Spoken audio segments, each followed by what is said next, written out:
Dispatch powered by HSBC. Joining in for this very special discussion around the EdTech space is a host of experts, and let me introduce you to each of them. We have Anshuman Singh from Scalar Academy, we have Rohit Ashwar Chaudhary, who's joining us from Topper, we have Ruchi Arora from College Teco. Thank you so much, gentlemen, for joining us today on the Daily Dispatch. I think EdTech is the big theme of 2020. And 2021 has also seen significant traction for the whole edtech space. So I want to discuss what 22 has in store for edtech and how it's going to be, going to go on to the next level as we speak. So I want to begin with you, Anshuman, to talk a little bit about it's headed and what's the kind of potential that you see coming up. Right. I mean, what has happened over the last couple of years is that the acceptance of online education has gone significantly up, and I believe it's a irreversible change. It's while people will continue to have a special space for physical education, online education is now here to stay. So, I mean, even though hopefully we will be back to our usual working ways in 2022, fingers crossed. I still believe that most of the edtech that have seen a lot of hyper growth in the last couple of years, they'll continue to grow in the next few years, and there will be more of NEP kind of changes as we look into the future. So fingers crossed. A lot of new things coming up, which are irreversible. Right. I'd like to bring you in here, Ruchi, to understand a little bit about what's the kind of future that holds for EdTech. So thanks for having us here, Priya. I think, I agree with Anshuman. And sometimes you need these black swan events to sort of, trigger these changes. EdTech or online education was anyways there for a long time. We would have adopted this in due course of time, but COVID just helped us accelerate the entire thing, and the acceptability is now very, very high. I'm going to talk more through higher education lens because that's where we sort of expertise, the college expertise lies, and I think what you will see now is more and more formal education getting digitized. We've seen a lot of let's say non-formal education, skills and coding and non-degree sort of a program. But now we'll see a lot of formal education getting sort of digitized. You can see the government has already made a move to a Swayam and Credit Bank, right? These are the two great initiatives by the government. And I think these two initiatives will just propel this sort of growth to a very different and high, new direction. Right. I'd like to bring you here, Rohit Ashwar, to ask you a little bit about, the kind of future that it holds, because, Topper has also seen an exponential growth over the last couple of months, and 2022 perhaps could be the new decade where we'll see a lot more unicorns emerging in the edtech space. So tell us a little bit about your experience and what you expect in the future. Okay, Priya, so thanks for having us over. I think the future for EdTech looks quite bright. In the last couple of years, we have seen like a 9x growth in our subscribers, and our SchoolOS platform, which is like primarily for the schools, has seen a tremendous growth. Right, there are educators and teachers coming onto the platform and using that platform to teach the students. What I've seen is even as the schools in different parts of the country are transitioning to offline model, there are things which they're carrying forward from this online model to the offline model, right? So for example, videos about carbon structure, how is a carbon structured, or videos about fractions and stuff, which can be very beautifully explained using a digital format like a video or something. That is something that that is getting carried forward across the industry. Right, and teachers have been like at the forefront of this, bringing about this change and adapting it. Kind of wanted to applaud them here. So yeah, the future is great. I think in 2022, once the academic sessions begin in full swing, we'll see some kind of a hybrid model where some parents would want to keep their kids at home, some parents would want to keep to send students to school, and in both cases, digital format, online classes is going to be extremely crucial in imparting the right education to the students. Right. Anshuman, at Scalar Academy, what's the kind of growth plan that you have for 2022? What would be the key pillars that you'd be focusing on going forward? Yeah, so I think just continuation of what I said, right? Like last 2 years, what has happened is a lot of physical education has come online. But I mean, if you just break down physical education, there are some good elements of physical education, right? Like you are around people like you. I mean, I can talk in context of higher education. When you go to colleges or when you go to masters, typically you graduate with really good friends. People even find their spouses at colleges in certain cases. But like all in all, there is a lot of education happens between peers, and maybe, I mean, if you look at best colleges, less education that happens from your professors, a lot of more education that happens through your peers. For us, we've realized that over the past couple of years that education is a lot more about engagement and addiction than the content alone. And when you shift it online, then the onus is on us to make sure we are able to replicate the same kind of engagement via product. And it is possible to do it via product, because if you look at the websites like Facebook, they are very addictive in the way they're structured. So for us, I mean, that has been the focus for the last couple of years. We'll continue to focus more on that. 2021 has been a great year for us. We almost grew 8x in this 1 year. At least plan wise, we see that we'll continue to sustain that growth for the next year as well. So hopefully we'll grow. I mean, I might be sitting in a very similar call next year end as well, and I'll be quoting a very similar number. So hoping to see like 6 to 8x growth next year as well, given that certain changes are reversible, given that we're able to build certain product moats that make education really engaging and addictive. That's been the core. I mean, I would say like our superpower has been product and engagement, and that's been the backbone of growth. So that's what we hope to see in the next year as well.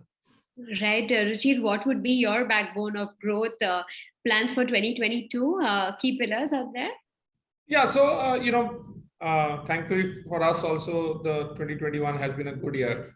Not 7-8x growth, but at least, on our base, we were able to grow about 2-3x. And now I think there are a couple of key initiatives that we are taking. One, we are essentially we have already, and probably we will be the first ones to start remedial learning classes for students who are studying in colleges, right? Because what we've seen that almost 70% of this student population in India goes to, again, with respect to private colleges, goes to private colleges. And we are sort of just trying to see if we can supplement that quality of education by providing access to these students to sort of very high quality content product, as Anshuman said. That's the key for us, right? Just have that kind of product and distribution mechanism to do that. So given the fact that we are already, India's largest college admissions platform, we are extending our offering to students who can essentially take these classes or remedial tuition classes for students who are studying in colleges, right? It's a very new experiment. I haven't seen, I remember my days when, my friends at Delhi University used to go to those accounts and economics classes. And, at that time, people never thought that even in colleges, people need help. So we're just extending that. That will be one key driver for us. We've already launched and we are doing fairly well there. Plus around admissions, we are trying to do some more initiatives like financing, education loans, etc. But I think I'm very confident of this learning sort of ecosystem that we're developing around College Dekho. And it should be a big sort of booster for us in 2022. Right, Rohitashwa, Topper, what plans out there 2022? Are you going to top the charts? Hope so. Actually, our strategy is kind of twofold. We want to focus on the right tools. So we, over a period of last 3 to 4 months, as the schools are transitioning to offline model or hybrid models, we have seen certain teachers using certain tools which the usage of which has carried forward to the offline classrooms also, right? So, for example, simulations. Okay, now how many experiments can you conduct for creating a circuit in a physical classroom, right? Maybe 2, 3, right? But if you use simulations, the possibilities are infinite. The permutation combinations are many, right? So, focusing on tools like these, simulations, quizzes, which can be used in offline classrooms as well as online classrooms, is going to be our key focus area. However, training the teachers on the right usage of these tools is also going to be really important, right? So we are developing a comprehensive training program. We have been conducting workshops for teachers for the last 6 odd weeks, and in this weeks we have seen a 6x increase in the participation of teachers, right? We started with a very small number, the word is spread, and there are more and more teachers attending these workshops because they kind of like the onset of digital tools into the classroom, right? They understand their power, they're more likely to use it in the classroom. There was a point of time when teachers did not even want to conduct the live classes, right? And we have come a long way because of the pandemic, that teachers have started using live classes as well as the different tools in the live classes also, right? So our focus is going to be twofold: figuring out and doubling down on the tools which can enable all the educators and teachers, and second, of course, making sure that they are trained on them well so as to increase their usage. Right. Anshuman, I want to come to you to understand a little bit about how this whole funding environment has been working out now, because, we're looking at a lot of companies go out, raise funds, a lot of edtech companies becoming unicorns, considering the amount of cash that's been chasing startups at this point in time. So tell me what your view is on this whole funding environment at Scaler Academy. What plans in terms of funding out there, investments on the horizon? Yeah, I think it's no new news that it is a very, very hot environment, and just maybe in comparison, it's probably easier to raise in this environment than probably like 2-3 years back. I don't know how long it will continue, but right now it is super, super hot. So if at all companies need to raise, it's a very hot environment, and there's probably no better time than to raise right now. That being said, we at least at Scaler have believed that we raise as much as we need, because traditionally and very luckily, we've been a cash flow positive business right from day one.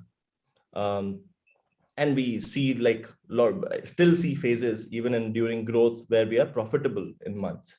So the truth is, we raised 21.5 million in 2019, and we still haven't spent that.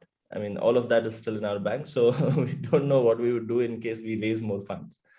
That being said, we have closed a new round. We'll announce that in some time later on. I'm not allowed to reveal all details right away.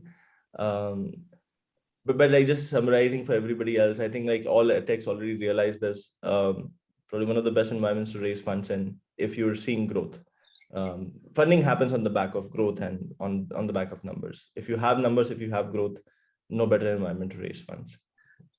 Right. Ruchir, what about you? Yeah, so, I think, fundamentally, I also think that, good businesses are never short of funding. So it's more about building the right business and the right economics. We've also been, profitable for some time, and now we've just closed a round. So we are just trying to figure out what to do with that money. So, but I agree with Anshuman. I think this is probably, a better time for the sector, for liquidity, and you raise as you go and as much as you need, right? It's always, as I said, we also closed around, which you're aware of, and we got fairly oversubscribed there. But I think some of these things will stick around for good businesses, fundamentally right businesses, and like in any other environment, you will see peaks and troughs. Right now, we are very close to the peak, so we are all of us are happy. Right. Rohit Ashwa, final word from you.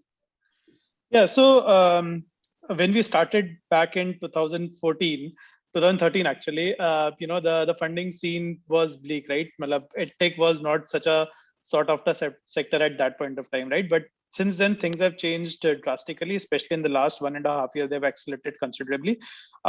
We are a startup at heart even now, right? That's what we call ourselves as Topper. We believe that any idea which is fundamentally strong, which has got a good cash flow, which has got users active on the platform. So for example, Topper has close to 35 million active users on the platform every month, right? Monthly active users is 35 million, right? So if you have a great idea, if you can engage your users in a good fashion, I'm sure that money will flow either from the customers or from the investors, and actually from both if your fundamental business model is quite good, right? So good ideas, good engagement always will draw great funding. And there is going to be a lot of traction in this sector in the coming 6 months, 1 year, 2 years. And what about Topper? Are you looking at raising any money? Topper has been recently acquired by Byju's. I don't think we are independently raising funds, but Byju's funding everyone kind of knows, right? So not putting any comment there.